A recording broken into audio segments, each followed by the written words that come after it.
Ya, salam dimanapun Anda berada yang sedang menonton video ini. Perkenalkan, saya Viola K. Fernanda yang sekarang sedang mengambil program studi pendidikan bahasa Inggris di Universitas Negeri Surabaya.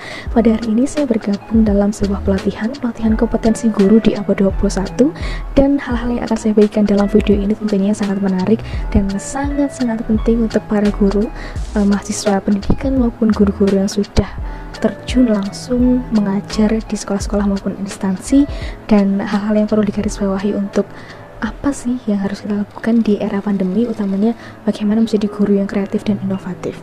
Baik, dalam video ini saya akan beri highlight atau beri tajuk 5 hal sederhana atau 5 starting points kreatif sederhana yang harus dimiliki oleh seorang guru di masa pandemi, utamanya untuk menjawab tantangan di abad ke-21. Baik, 3 keywords penting yang harus saya sebutkan di sini adalah yang pertama, guru harus inovatif, guru harus adaptif, dan guru harus kreatif, seperti itu.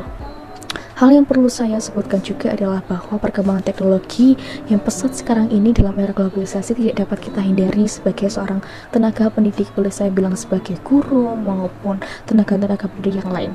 Seorang tenaga pendidik atau guru tidak bisa menolak atau menghindari keadaan ini, tetapi harus bisa kreatif, inovatif, dan adaptif dalam menggunakan teknologi. Saya ingat tadi disebutkan bahwa teknologi itu memudahkan kita sebenarnya. Teknologi mengizinkan kita untuk menjadikan learning activities atau suasana kegiatan belajar mengajar itu lebih efektif.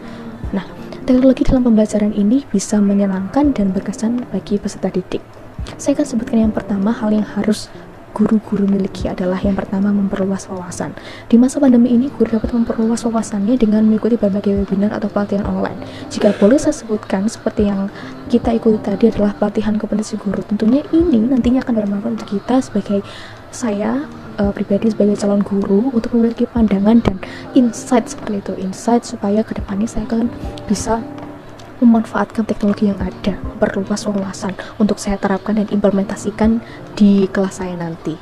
Baik, yang kedua adalah mengumpulkan dan mencatat ide kreatif. Ide-ide kreatif ini dapat kita ambil begitu ya, seperti saya tadi mengikuti pelatihan dan kita sama-sama mengikuti pelatihan online, dan mungkin insight-insight tersebut kita harus tulis dan catat. Nah, sebagai seorang guru sebaiknya mengumpulkan dan mencatat ide yang telah diperoleh dari berbagai sumber, baik yang berasal dari buku, webinar, maupun dari pengalaman guru lain. Kita boleh loh untuk sharing-sharing kepada guru lain, gimana sih di sana mengajarnya, cara kamu mengajar, dan apa yang harus dipersiapkan untuk menghadapi target learners atau object learners yang mungkin berbeda-beda, seperti itu. Nah, jika guru sudah mencatat dan catatan ini itu nanti bisa dibuat sebagai pedoman seperti itu ya, asalkan kita mencatat dengan selengkap-lengkapnya dan sedetail mungkin, tentunya untuk memudahkan kita, karena nanti akan sangat berguna sebagai pedoman atau batu pondasi ketika kita akan merealisasikan ide-ide yang sudah tercatat, seperti itu. Selanjutnya saya boleh sebutkan bahwa kita harus melatih kreativitas diri. Jika kita teori-teori tersebut kita tidak terapkan, seperti yang bisa saya sebutkan, kita mengikuti pelatihan namun dalam praktiknya kita malas-malasan untuk mengaktifkan kreativitas kita, maka kreativitas kita itu akan sia-sia seperti itu. Kreativitas juga perlu dilatih agar tidak hilang dan dapat terus berkembang. Nah, melatih kreativitas ini dapat dilakukan dengan cara memainkan kita bisa memainkan permainan yang membutuhkan konsentrasi dan kreativitas berpikir, seperti mungkin puzzle, Scrabble, dan melihat literatur di luar sana maupun media pembelajaran yang ada untuk mungkin bisa kita amati, tiru, modifikasi yang kemudian kita bisa implementasikan di kelas kita.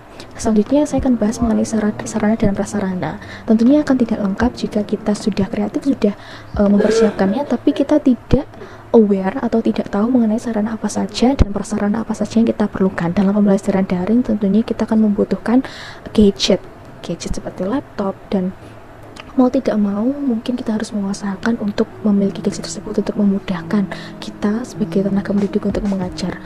Jika kita tidak memiliki gadget mungkin seperti laptop, mungkin kita bisa berinovasi. Nah, ini berhubungan dengan keywords yang sudah saya sebutkan, berinovasi untuk memanfaatkan teknologi yang sudah dipunyai, seperti itu.